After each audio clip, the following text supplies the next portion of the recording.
Hello and welcome to Arcana Check. My name is Michael, and today we're going to be talking about. Excuse me, it just says initiative? Okay, but what the fuck am I supposed to say about initiative that hasn't already been? It's an initiative. You roll a d20 and you add your dexterity modifier, and it's. Negotiations have failed with the Dark Elves. They begin to draw their blades and move towards you. Roll initiative. Roll initiative. Those words evoke a sense of excitement, elation, but also a little bit of terror, a little bit of frightening, because it's combat, and combat is inherently dangerous. But the question is, should initiative be changed? Well, for starters, let's define initiative. Initiative is simply who goes when. Bad guys get a 20, you get a 16, bad guys go first. Easy enough. And quite simply, you roll a d20, you add your initiative bonus, which is going to be your dexterity bonus plus any other floating modifiers, usually just your dexterity bonus. And from there, add the numbers up, your DM puts them in order, kind of like that, and we're off to the races. But what if we change it?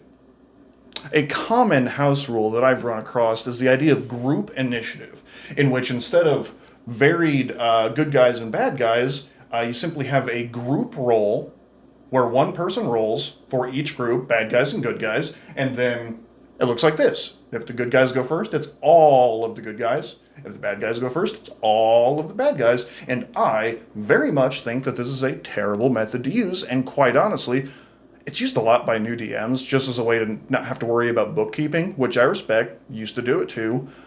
But let me present an alternative if you don't want to use initiative the way that it's written in the book. I call it initiative pairing. Two player characters can decide that they would like to share the same initiative. They roll their d20, and they take the higher of the initiative bonuses. So, say someone has a +5 to initiative, another person has a -2. They join up, they both roll, and they take the +5 instead. Allowing the faster people to drag some of the slower up to the front so that, tactical stuff might be able to happen a little bit more. Combo moves, so to speak. But is it a good idea? Does it break something? I don't think it does. I don't think it does in the same way the group initiative does. And group initiative, let me just go ahead and give you a quick example.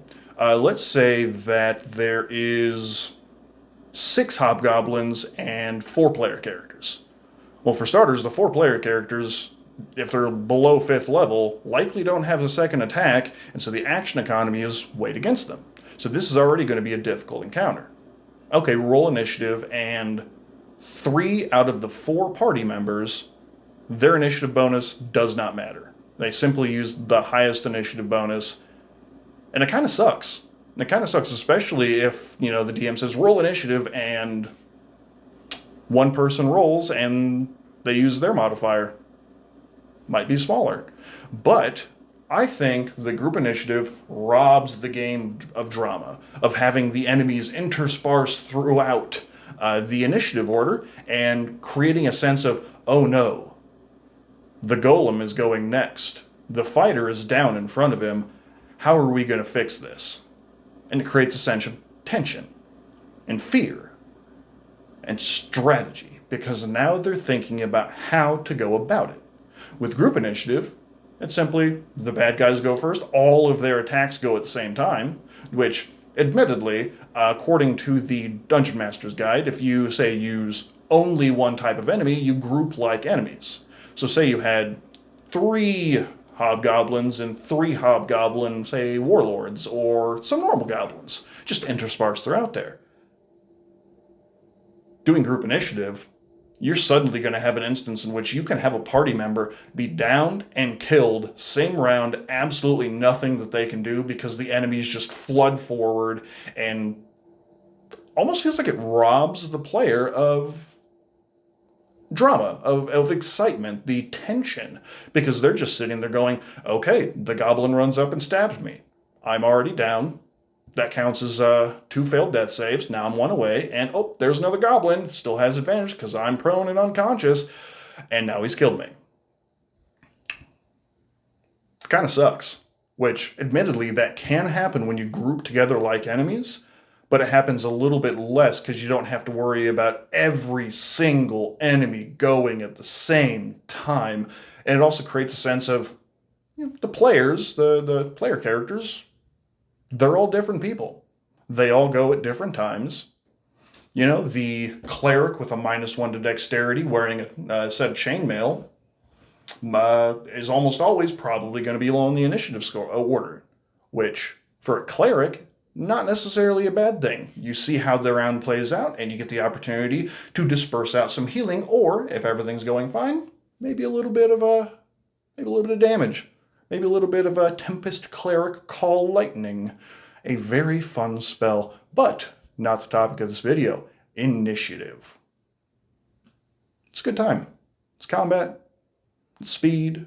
Now, Mike Merles, one of the designers over at Wizards of the Coast for 5th edition, actually had an alternative initiative order that is based, I believe, back on some old school D&D, in which each round, players would decide what they want their characters to do.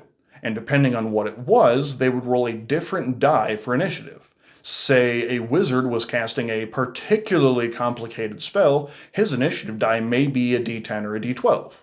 Versus if all I want to do is run and smack somebody, that might be a d4 or a d6.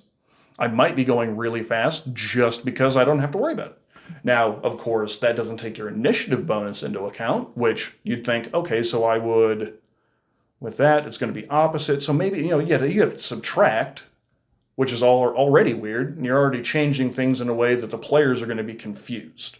So, I simply say, run initiative as normal. Get a piece of paper, start at 27 at the top, just list it all the way down, and then just fill in the blanks. You can do all your HP tracking from there. Alternatively, there are many online tools you can use. D&D Beyond has an encounter runner now, where tracks all the HP, tracks the individual monsters, tracks the PCs, and I think it tracks their health, but it might not. As of recording, D&D Beyond is still under active development, and hopefully will come out and have all these cool virtual tabletop things. But that's for the future. For now, I've been Michael. This has been me talking about initiative for an extended period of time. Tune in next week where myself and my friend Jared are going to be talking about the Ravnica campaign setting and some lore behind it and how he would approach running a campaign that is based off one of the guilds. Until then, catch you guys later. The video is over and I'm dancing with a cat, and I'm pretty sure that he does not appreciate that. It's the end of the video. Do the thing, hit the bell, watch me sing, and it's embarrassing. Woohoo! Here we go. End of the video. Ba-ba.